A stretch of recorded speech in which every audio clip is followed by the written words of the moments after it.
Nah, saya akan menyampaikan materi teman-teman. Jadi hari ini insya Allah kita akan teori sedikit ya mengenai design in marketing. Kemudian kita akan juga praktikum ya. Jadi pastikan laptop teman-teman atau komputer teman-teman yang ada di hadapan teman-teman itu nanti berfungsi dengan baik ya. Minimal Google Chrome-nya bisa berjalan dengan baik ya. Hari ini kita akan praktikum tentang layout desain yang baik itu seperti apa gitu ya. Nah, saya izin menyampaikan materi terlebih dahulu hari ini. Saya izin buka materinya. Untuk materi ini juga teman-teman nanti bisa akses di sini. Saya kasih linknya ya, supaya bisa teman-teman pelajari lagi. Di beberapa pertemuan ke depan juga akan saya simpan di situ materinya. Jadi nanti teman-teman langsung akses saja. Saya akan kopikan ke chatting ya. Mohon dicatat nanti.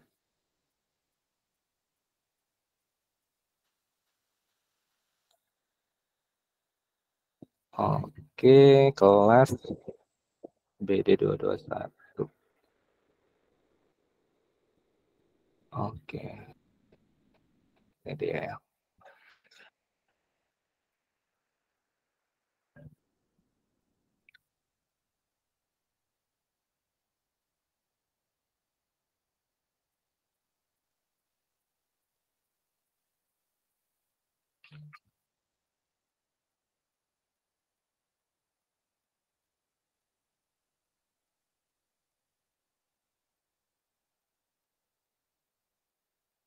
Oke, ketua kelasnya boleh link yang ada di chatting Google Meet ini ya untuk di-share di grup kelas ya. Itu adalah folder di mana nanti teman-teman bisa mengakses materi beberapa pertemuan kita ke depan ya. Jadi hari ini kita akan belajar tentang design and marketing. Teman-teman bisa lihat di layarnya karena saya akan share screen ya. Sebentar, saya siapkan terlebih dahulu. Ini dia. Oke. Oke, santai saja teman-teman. Hari ini ya kita akan mendesain ya sebuah pekerjaan yang ternyata banyak ilmunya ya, desain itu nggak sembarangan mendesain ya. Bagaimana kita nanti bisa menciptakan sebuah desain yang komunikatif, terutama untuk kegiatan marketing dan bisnis ya. Saya izin share screen dulu, design and marketing. Ini dia tampilannya. Oke. Ya, mudah-mudahan sudah tampil di layar teman-teman. Ya. Oke. Nah, saya pengen ngajak teman-teman untuk berpikir secara luas dulu sih. Ya, mungkin ada yang mau sumbang suara, boleh dibuka open mic ya nanti. Kenapa sih marketing itu butuh desain? Kenapa penjualan itu butuh desain, teman-teman? Ada yang mau open mic silahkan, langsung saja, tanpa saya tunjuk ya, langsung open mic dan sebutkan namanya mungkin. Sorry, Indi angkat tangan. Saya ingin berpendapat, Pak. Silakan, namanya siapa? Perkenalkan, nama saya Muhammad Riyandi Pratama. Muhammad Riyandi, silakan Riyandi. Ya. Dari pertanyaan itu, kenapa marketing butuh desain? Karena kita udah jelas, Pak, tujuan dari marketing itu untuk memperluas jangkauan dan memperluas konsumen gitu. Jadi target pasarnya akan lebih kena gitu. Kalau misalnya desainnya itu bagus, kan nggak mungkin kalau misalnya kita melakukan marketing suatu produk makanan, tapi kita melakukan desain yang seperti kayak sabun gitu kan nggak mungkin, Pak. Jadi menurut saya itu sangat penting gitu ya. Siap. Dari Riyandi tadi menjawab tentang memperluas jangkauan supaya lebih banyak konsumen yang beli. Yang kedua, seperti Riyandi sebutkan tadi, jangan sampai targetnya salah ya. Jualan sabun tapi yang foto yang dipakai adalah foto makanan, begitu ya Riyandi. Ada lagi teman-teman yang mau speak up, boleh deh. Silakan, yuk. Apalagi itu? Tadi udah memperluas jangkauan dan konsumen seperti Riyandi sebutkan. Ada lagi teman-teman, silakan. Langsung open mic saja, perkenalkan namanya. Ayo dong, berani dong. Siapa nih? Silakan. Saya, Pak. Langsung silakan. Nama saya Emra Gali Pratama. Menurut saya kalau misalnya marketing itu harus punya desain karena untuk menarik attention atau perhatian dari calon konsumennya, karena kan yang ibaratnya kalau misalnya kita mau jualan kan nggak cuma kita sendiri gitu, ada banyak kompetitor lain, tapi dengan desain kita yang bagus dan apa namanya ya teknik marketing yang bagus itu bisa untuk menarik pelanggan gitu Pak. Mantap, menarik perhatian pelanggan supaya beli lebih cepat, lebih banyak ya dari produk kita. Oke, satu lagi deh dari yang cewek mungkin. Tadi sudah ada Riyandi dan Pratama mewakili teman-teman cowok, mungkin satu lagi dari teman-teman cewek boleh? Siapa nih yang mau speak up?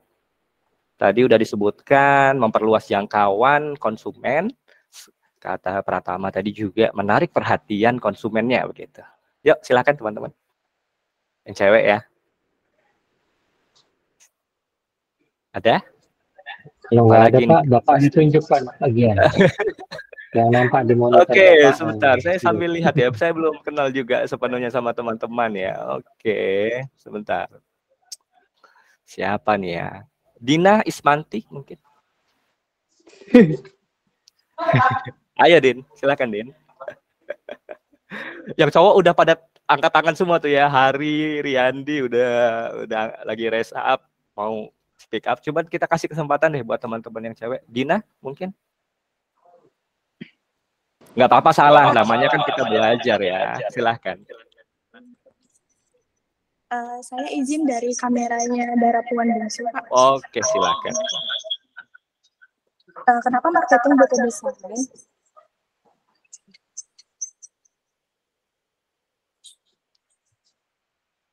Tadi udah benar kata dari Riyandi dan Bang Rajali Pratama, bahwasannya kalau memang marketing itu butuh desain untuk menarik perhatian dari calon customer dan juga untuk lebih luas lagi jangkauan dari calon customer kita gitu, Pak. Selain kedua itu tadi itu kan dijelaskan oleh Riyandi ya sama Pratama. Selain itu ada nggak sih? Kenapa marketing itu butuh desain? Kenapa desain itu harus bagus ketika kita memasarkan produk? Ya pastinya Pak. Biar apa ya? Ya, silakan. Yang pastinya untuk lebih memperjelas produk tersebut, jadi calon customer kita itu melihat, oh ini bagus nih produknya gitu Pak, dilengkapi dengan desain yang menarik gitu. Karena tujuannya memang untuk lebih menjelaskan keutamaan dari produk tersebut. Nah, mungkin jawaban yang paling otentik ya dari Gina tadi adalah menjelaskan produk itu ya, memamerkan bahwa kita ini ada produk loh, ya kan, produknya sabun yang beda dari yang lain, begitu ya. Jadi memperkenalkan produk supaya menarik perhatian pelanggan ya, supaya bisa juga memperluas jangkauan konsumen, gitu teman-teman ya. Oke, terima kasih Riyandi, Dina dan juga Pratama tadi. Kita lanjutkan sedikit materi kita ya. Nah, tadi sudah ada insight dari teman-teman ya mengenai kenapa marketing itu butuh desain ya, walaupun sebenarnya desain itu nggak hanya diterapkan untuk marketing ya. Tapi kita lihat dulu di slide berikutnya ya. Karena dari beberapa strategi pemasaran itu ada 3 yang sering dikenal ya. Yang pertama itu ada istilahnya above the line atau ATL. Mungkin teman-teman di mata kuliah sebelumnya atau mata kuliah lain di semester sebelumnya itu pernah bersinggungan dengan istilah-istilah ini begitu ya. Tapi saya pengen merefresh kembali ya terkait above the line ya, nanti ada juga below the line dan juga through the line. Kita akan tarik garis kesimpulan nanti dari strategi ini ya dengan hubungannya desain. Gitu. Above the line ini secara poin itu fokus pada penggunaan saluran massa untuk mencapai audiens yang lebih luas ya. Jadi bidang media pemasarannya itu masif ya, di tempat umum yang memang betul-betul semua orang bisa akses. Gitu ya. Yang kedua, above the line ini strategi yang memanfaatkan media-media konvensional seperti TV, radio, koran, majalah, maupun iklan luar ruang ya, macam spanduk, banner, baliho, dan beragam macamnya. Ya kan? Tujuannya tadi, karena dia diletakkan di tempat umum, ya, pada saluran umum, misalnya televisi, radio, ya, pada media umum, ya, koran, majalah, supaya apa? Supaya audiens yang dijangkau lebih luas. Kalau di jalan, yang lewat, ya ada yang anak kecil, ya ada orang dewasa, ada wanita, pria yang sudah tua, maupun yang masih muda, masih sekolah, itu semua bisa akses. Gitu ya. Yang keempat, cirinya adalah sulit mengukur dampak pemasaran secara langsung. Ya, apalagi kalau di baliho pinggir jalan, kita nggak tahu yang lihat itu siapa. Apakah bisa dihitung? Ya, nggak, sampai sejauh ini sih kita nggak pernah tahu ya. Secara pastinya berapa orang yang melihat iklan baliho kita di jalan itu setiap harinya ya, atau setiap jamnya gitu ya. Jadi mengukurnya agak sulit nih kalau above the line. Gitu. Kemudian yang terakhir adalah cirinya berperan penting dalam membangun kesadaran merek. Ya, jadi tujuan dia adalah memberitahukan bahwa ada sebuah produk A, B, C, D. Gitu. Tuh, ternyata motor atau perusahaan Astra meluncurkan produk baru, sebuah motor baru selain yang kita kenal selama ini. Perusahaan Unilever mengumumkan sebuah produk sabun terbaru yang belum pernah ada selama ini, gitu ya. Jadi pengen menunjukkan sesuatu ya, kalaupun memang produk itu sudah dikenal, ya sudah ada mungkin 10-20 tahun yang lalu juga sudah ada sejak dulu, supaya tadi ya mengingatkan kembali pengguna bahwa produk ini ada, gitu ya. Nah, itu strategi pemasaran yang pertama, above the line. Ya, selain itu ada juga below the line, di mana fokusnya ini justru lebih spesifik ya dibandingkan yang above the line tadi. Yang kedua, berusaha meningkatkan konversi dan interaksi langsung dengan pelanggannya, gitu ya. Jadi target pemasaran ini supaya lebih dekat kepada pengguna, supaya deal saat itu pengguna bisa langsung beli ya, atau minimal memutuskan untuk membeli dalam waktu dekat, gitu ya. Jadi cakupan areanya lebih kecil begitu.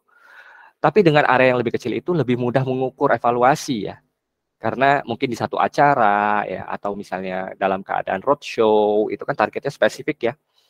Supaya lebih mudah menyasar. Oh, tadi yang saya prospek itu sekitar 5 orang, 10 orang, bisa diketahui mungkin namanya, ya kan, domisili, usianya, dan lain sebagainya. Gitu. Nah, contoh dari program ini adalah program loyalty, atau misalnya loyalitas pelanggan gitu ya. Selain itu ada sponsorship atau promo khusus, diskon tertentu. Nah, diskon-diskon itu kan juga targetnya spesifik ya. Misal ada diskon dari sebuah skincare, ya berarti mereka menargetkan pengguna skincare aja. Yang belum menggunakan skincare ya jangankan ada diskon gitu ya, nggak ada diskon aja jarang pakai gitu. Jadi targetnya dia lebih khusus dan spesifik. Ya. Ada lagi strategi yang ketiga, yaitu through the line, artinya pada strategi ini menggabungkan proses dari above the line dan juga below the line tadi untuk menciptakan kampanye pemasaran yang terintegrasi. Ya. Contohnya apa? Bisa lihat langsung ke nomor 4, karena dia menggabungkan, maka dalam satu media itu kadang dia ada 2 strategi yang digunakan. Sebagai contoh, iklan produk di TV, ya, produk sabun tadi iklannya ada di TV nih, medianya menggunakan TV. Nah, itu termasuk above the line tadi ya. Tapi dia mengarahkan kepada sebuah websitenya, di mana promo itu bisa ditukarkan lewat website itu, lewat websitenya dia gitu ya. Jadi selain mengiklankan untuk pengguna luas, ya, membangun kesadaran merek tadi, memperkenalkan produknya, tapi yang mau diskon silahkan tukarkan promo bertanda khusus ini di website, gitu ya. Kodenya masukkan di website. Nah, itu yang memasukkan kode di website itu termasuk contoh dari below the line. Ya. Artinya hanya orang-orang yang mau mengakses website, yang pengen ngejar diskonnya, dan menukarkan diskon tersebut, kode promo produk tersebut, ya, itu orang-orang yang spesifik gitu ya. Jadi penggabungan antara ATL dan BTL. Ataupun ada juga misalnya contoh di baliho di pinggir jalan, sebuah promo Gojek, Grab, balihonya gede ya, 2x4 meter misal. Baliho di pinggir jalan. Dia sifatnya ATL ya, above the line. Artinya dia biar semua orang lihat, anak kecil, ya, pengguna Maxim pun lihat gitu. Padahal iklannya Grab gitu ya. Tapi dia memberikan promo, gunakan kode promo ya, Grab in aja, Medan Grab in aja gitu ya. Jadi hanya pengguna Grab yang menjadi targetnya gitu ya. Menjadi target supaya menukarkan itu. Nah, itu termasuk dari proses strategi yang BTL gitu ya. Bahkan itu bisa menjadi bahan promosi bagi pengguna Maxim misalnya. Wih, Grab kok harganya murah banget ya, sampai diskon 70%.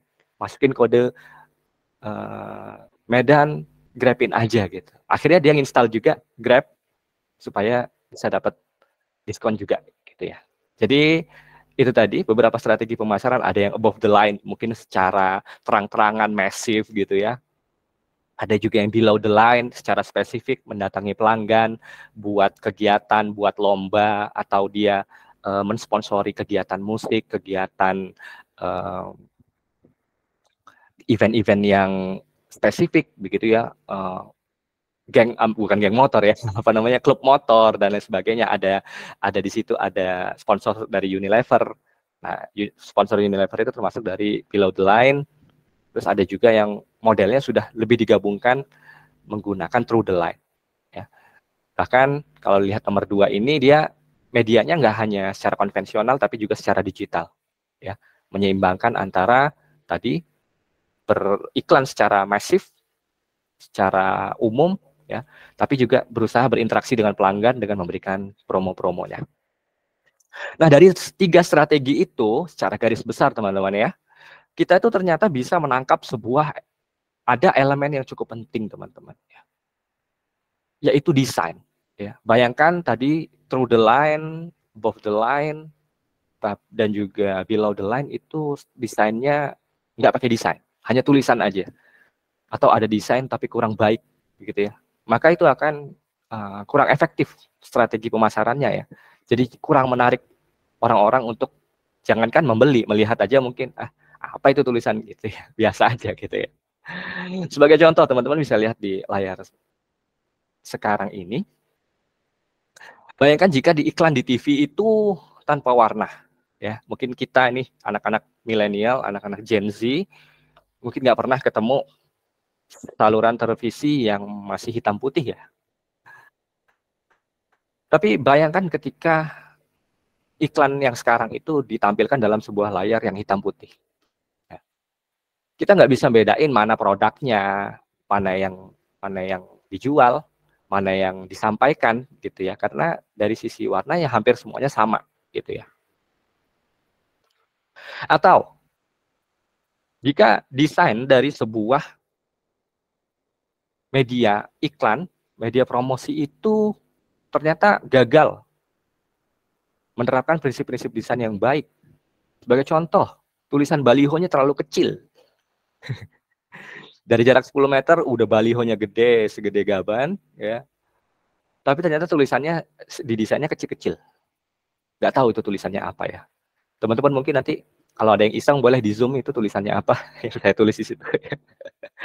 Dari jarak segini nggak bisa kebaca, akhirnya orang males. Ya. Akhirnya yang malah kita lihat adalah iklan di belakangnya Vivo, ya, Advan tuh yang lebih jauh lagi di sana, kita tahu, oh itu iklan Advan tuh, iklan produk handphone gitu ya.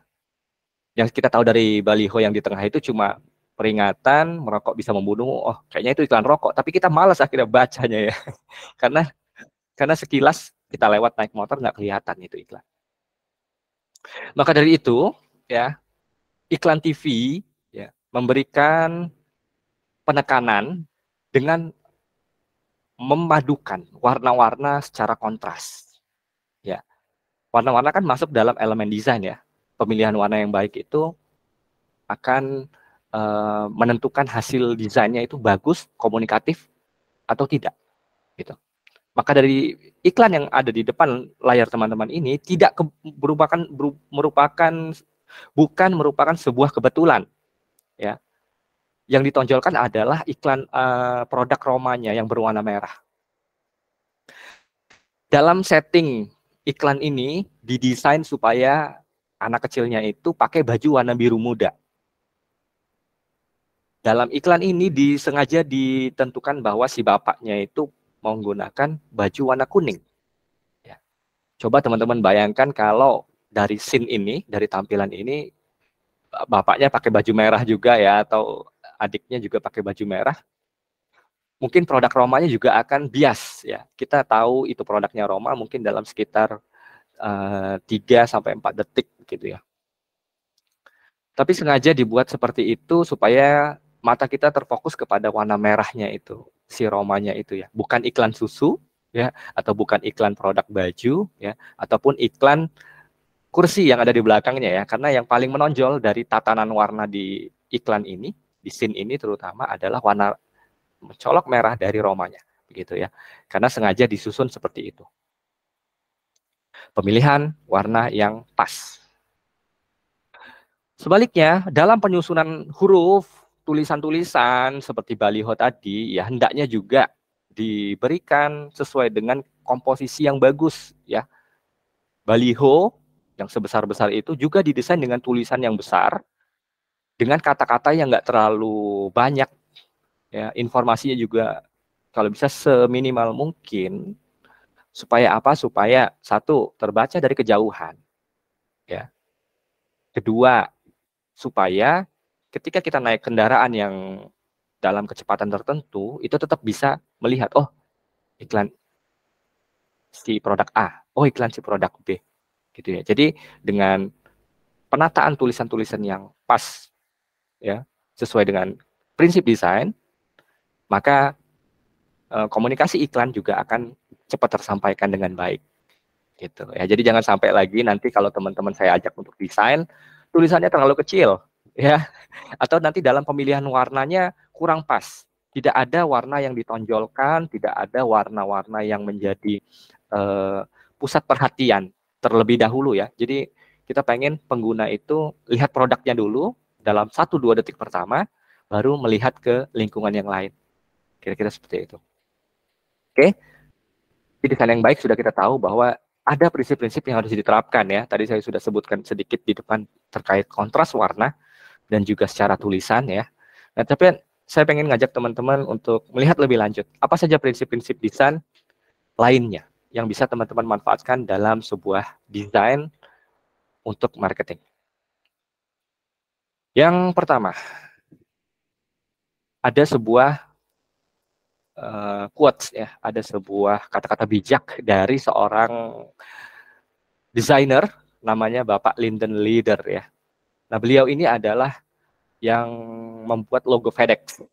Ya, uniknya logo FedEx itu ternyata tidak hanya tulisan, ya, tapi ada juga simbol panah yang menunjukkan bahwa menyimbolkan kecepatan, menyimbolkan kelajuan, bahwa siap sedia begitu ya. Nah, Lyndon Leader ini memberikan sebuah quotes yang bisa teman-teman gunakan sebagai panduan. Ya, katanya untuk kalau dia pribadi sih untuk mencapai sebuah desain yang bagus, great design, keren, ya, itu ada 2 hal yang teman-teman bisa gunakan, yaitu simplicity dan juga clarity. Jadi desainnya itu simple pertama, kemudian jelas. Ya, kalau kita merujuk ke belakang tadi, sebuah iklan baliho dari Email itu selalu simple dan juga jelas. Ya. Jadi katanya sih itu untuk mencapai desain yang keren. Makanya kalau ada iklan Email, selalu akan kita lihat duluan ya. Ada ide apa lagi gitu ya. Kadang idenya unik-unik. Pemilihan katanya juga bagus-bagus. Ya, simplicity dan clarity. Untuk mencapai hal itu, teman-teman bisa manfaatkan elemen-elemen desain, prinsip-prinsip desain. Yang pertama adalah ruang, memanfaatkan space, ruang. Jadi dalam desain itu ada 2 ruang, teman-teman. Yang pertama ruang positif, ada juga ruang negatif. Ruang positif itu artinya elemen-elemen yang ada pada desain tersebut ya. Jadi ada yang warna merah, biru, hijau, ada yang bentuknya besar, ada yang bentuknya kecil, dan lain sebagainya.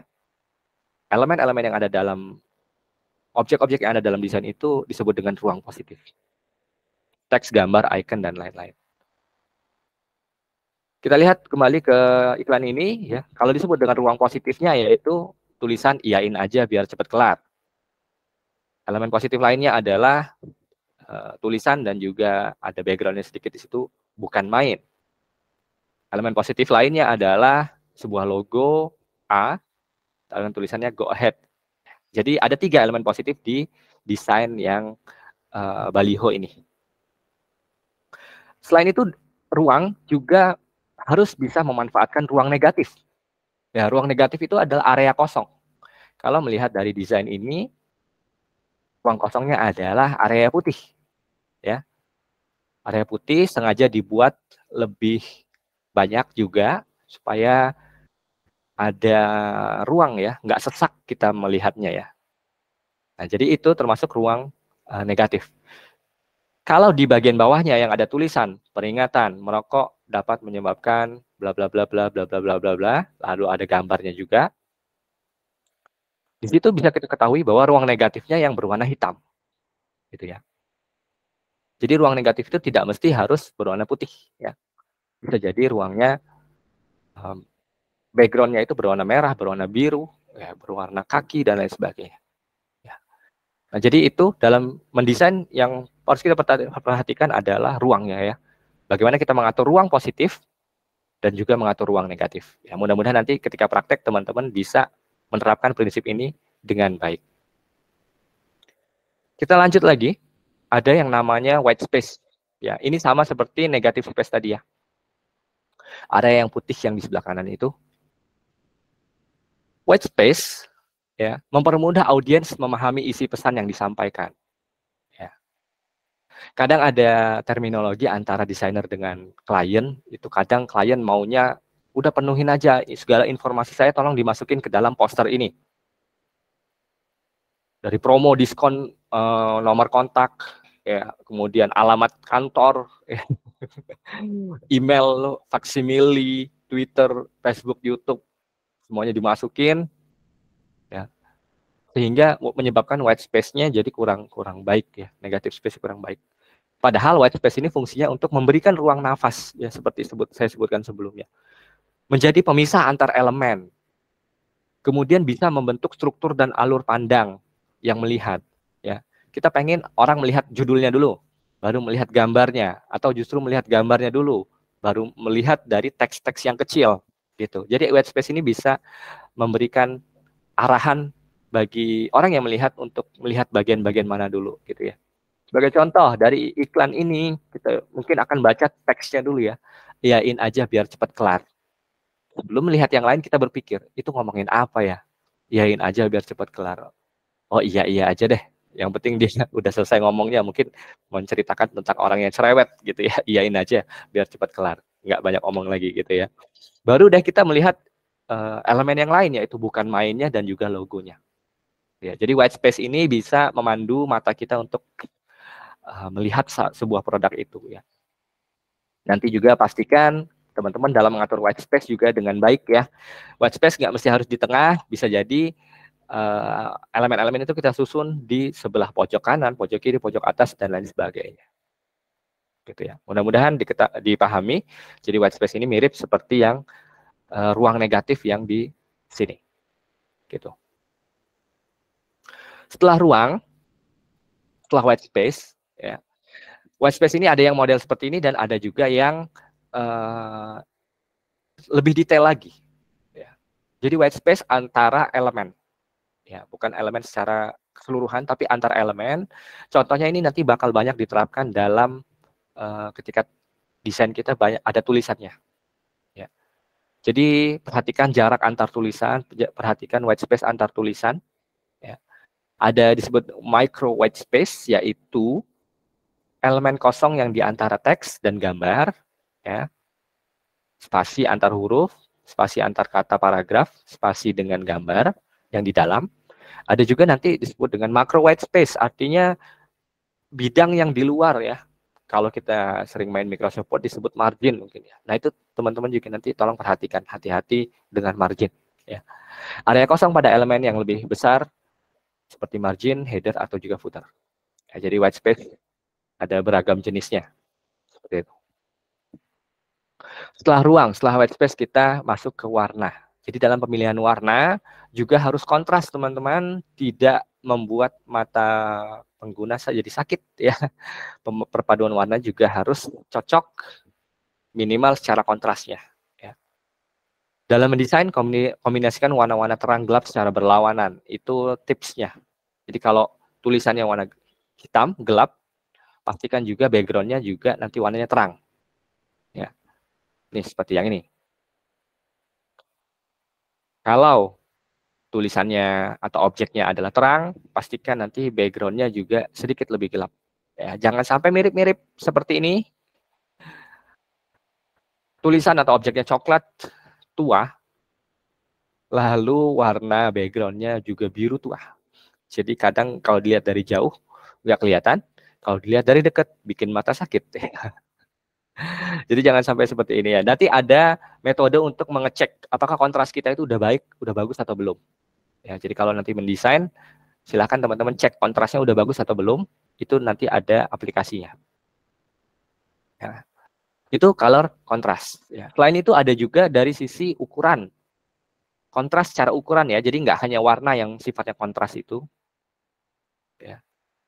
Terjadi perbedaan ukuran juga. Sebagai contoh di sebelah kiri itu kontras ya. Berarti secara ukuran dia kontras. Ada yang besar, ada yang kecil. Yang besar ini pasti banyak digunakan untuk konten-konten utama yang pengen kita tonjolkan terlebih dahulu sebelum konten yang kecil. Ya. Jadi jangan sampai nanti membuat elemen desain itu hampir mirip antara main konten dengan subkontennya. Dengan konten utamanya, dengan bagian-bagian yang untuk memperjelas. Ya. Jadi pastikan nanti teman-teman desain yang cukup kontras seperti yang di sebelah kiri ya. Proporsionalkan elemen-elemen tulisan ya akan menjadikan sebuah objek desain kita itu menjadi lebih enak dipandang. Kalau kita mau lihat contoh ya, dari sini sengaja tulisan yain aja biar cepat kelar itu dibuat besar atas bawah kanan kirinya mepet sama pinggir ya, supaya orang menuju tulisan ini dulu ya, yang dilihat, bukan mainnya, bukan juga secara logonya gitu ya, tapi secara pengen ditonjolkan adalah tulisannya dulu gitu ya.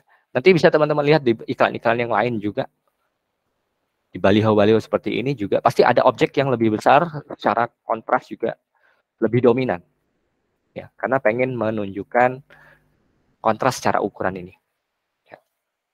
Bisa saja teman-teman buatnya seperti ini ya, tapi itu secara kontras kurang baik ya. Takutnya nanti pengguna salah tafsir ya. Melihat yang bawah dulu baru yang atas. Gitu. Dari sisi tulisan contohnya seperti ini ya. Jadi tulisan yang lebih mereknya itu biasanya lebih besar kita tulis. Nanti tulisan yang pendukung itu bisa kita buat lebih kecil ya.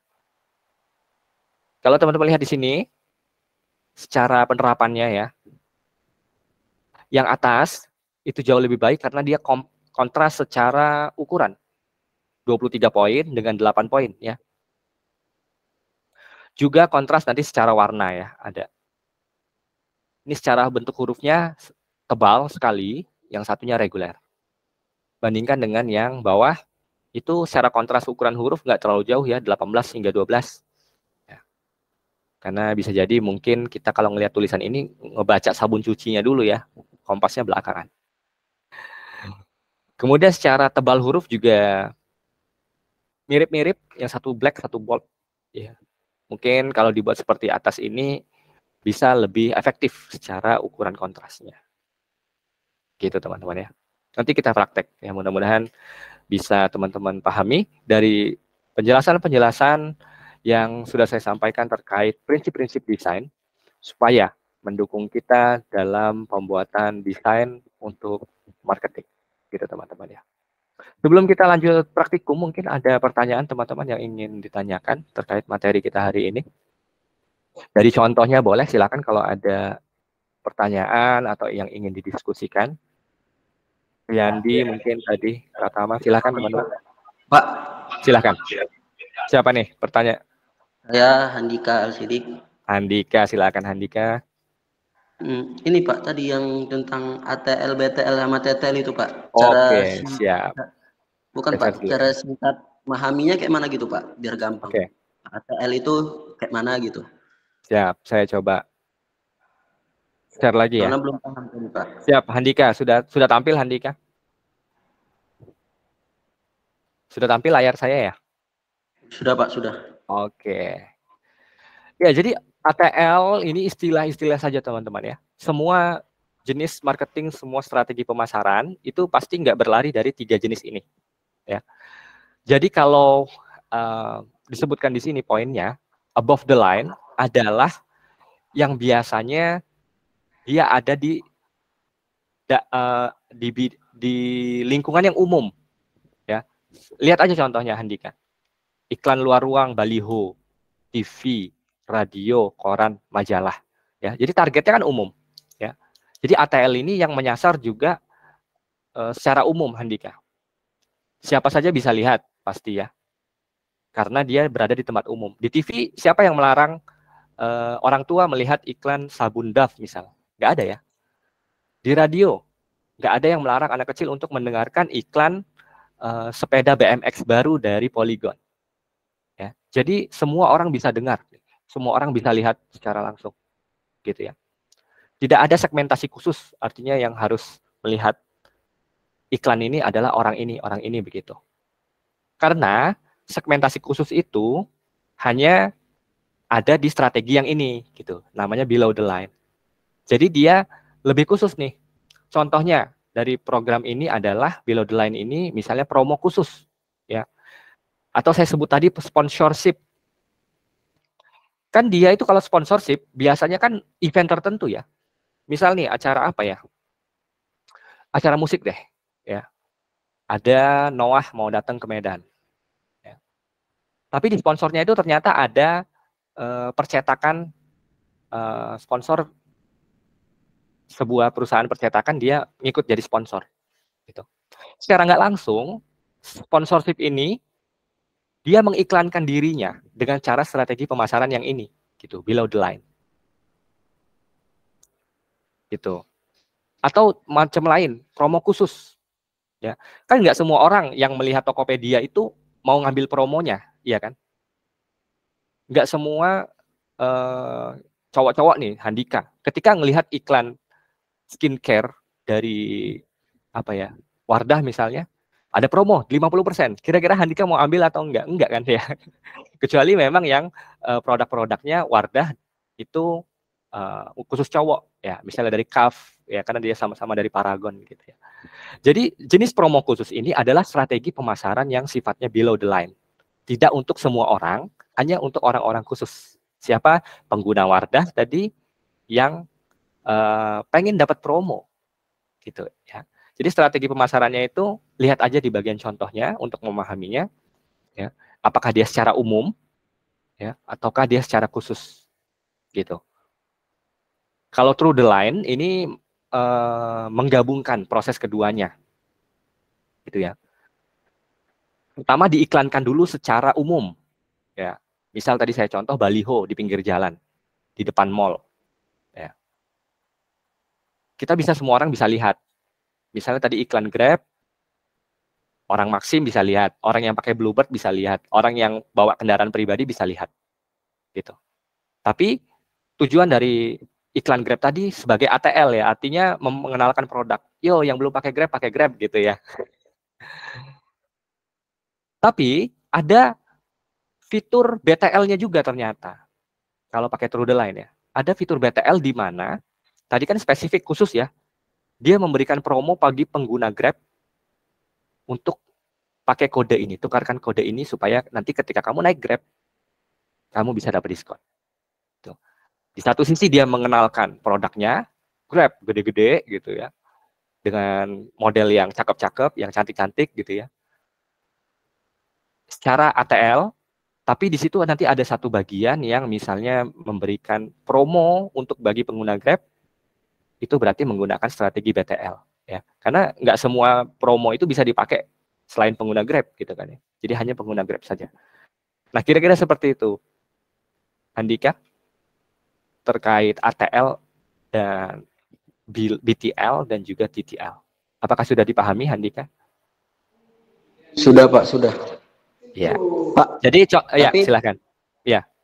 Boleh. Jadi menurut Bapak ini yang paling bagus mana kok untuk strategi pemasaran? Kita harus pakai yang mana? Strategi pemasaran kita lihat lagi. Tujuannya mau untuk apa, Handika? Karena semuanya ini silahkan dipakai. Nggak ada artinya satu ini lebih bagus dari yang ini gitu ya. Kita lihat. Kembali lagi pada tujuan. Lihat di bagian 5, nomor 5.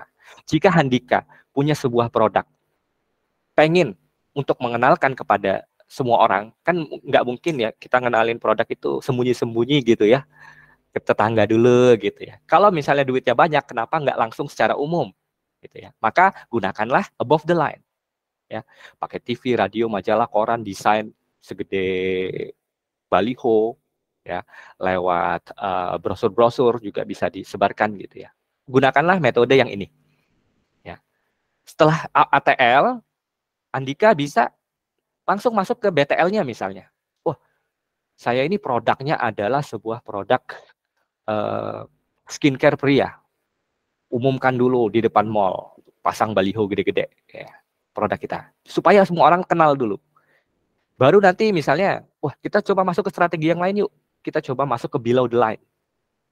Jadi sebagai contohnya tadi kita sponsor. Kita jadikan sponsor produk kita untuk sebuah event musik misalnya, atau kita datang ke sekolah-sekolah ya, ke kampus-kampus ya, mereka ada kegiatan porseni, ada kegiatan disnatalis dan lain sebagainya, kita buat ke stand gitu. Jadi dia mencoba menyasar ke event-event tertentu. Salah satu contohnya below the line seperti itu, spesifik gitu ya. Setelah itu misalnya mau lanjut masuk ke through the line juga silahkan, artinya kita padukan antara ATL dengan BTL. Salah satunya tadi lihat di bagian nomor 2, memanfaatkan media konvensional dan digital. Nah, sosmed itu bisa jadi termasuk ke dalam yang ini, teman-teman. TTL yang ini ya. Karena dia satu, apalagi di TikTok tuh ya, semua orang kan bisa lihat, ya, masif. Yang muda, yang tua, yang cowok, yang cewek, segala macam. Secara masif dia ATL, kemudian ada bagian khusus dia memberikan promo gitu ya. Yang mau promo tekan tombol di bawah ini gitu. Nah, dia berarti masuk ke BTL ya. Yang sekarang mungkin teman-teman lihat banyak di sosial media itu termasuk TTL yang ini ya. Itu. Ya, jadi nggak ada satu yang lebih bagus atau yang lebih dominan, karena itu bergantung kembali kepada produk kita dan juga strategi yang mau kita pakai. Mau pakai semuanya boleh. Nggak ada satu yang harus duluan seperti ini atau satu yang ini belakangan, juga nggak bisa gitu ya. Sebagai contoh Gojek, zaman dulu Gojek ya, ketika mengiklankan produk mereka nggak pakai yang above the line langsung, belum ada kita kenal banner-banner yang besar-besar gini ya. Karena mereka dari satu orang ke orang yang lain ya, karena dulu mereka mesen aplikasinya juga lewat telepon, ditelepon dulu nomor 021 sekian sekian sekian, karena saat itu masih seputar area Jakarta. Jadi dia nelponnya 021, tolong saya butuh Gojek, sebutuh ojek dari titik ini ke titik ini. Gitu. Nanti baru ojeknya datang gitu ya. Enggak seperti sekarang yang sudah lebih modern, akhirnya Gojek masuk juga ke above the line akhirnya ya. Dari yang semula spesifik, pekerja kantoran aja, akhirnya mereka buat secara masif, buat bannernya, balihonya, semua orang bisa pakai aplikasinya. Gitu ya. Bahkan masuk juga ke sini, through the line juga. Jadi tahapannya kadang berbeda dari satu produk ke produk yang lain. Kira-kira seperti itu Handika ya tadi ya. Mudah-mudahan menjawab Handika. Ada lagi teman-teman yang lain? Yang pengen ditanyakan, didiskusikan boleh. Pak, kalau contoh iklan ini termasuk apa Pak? Ya, siapa tahu ada yang tanya gitu. Atau ada produk mungkin teman-teman yang sudah buat produk, buat jasa mungkinnya. Karena salah satu marketing kita kan nggak hanya barang ya, bisa jadi jasa gitu. Nah, ini salah satu strategi pemasaran saja teman-teman. Tapi yang pengen saya tekankan adalah dari beragam strategi itu, mau manapun yang kita pakai, kita butuh yang namanya desain yang bagus. Maka dari itu, karena materi kita adalah desain dan multimedia, saya pengen ngajak teman-teman ya memahami prinsip-prinsip desain yang efektif. Tadi sudah kita sebutkan, ada ruang, bagaimana nanti kita belajar memanfaatkan ruang yang baik. white space yang bagus, color yang efektif, ya, kontras secara ukuran bagaimana menempatkan huruf, sub huruf, informasi-informasi itu secara ukurannya bagaimana kita lakukan. Maka kita akan coba praktek setelah ini. Kepada teman-teman saya minta untuk masuk ke dalam sebuah aplikasi ya. Jadi kita langsung praktek hari ini.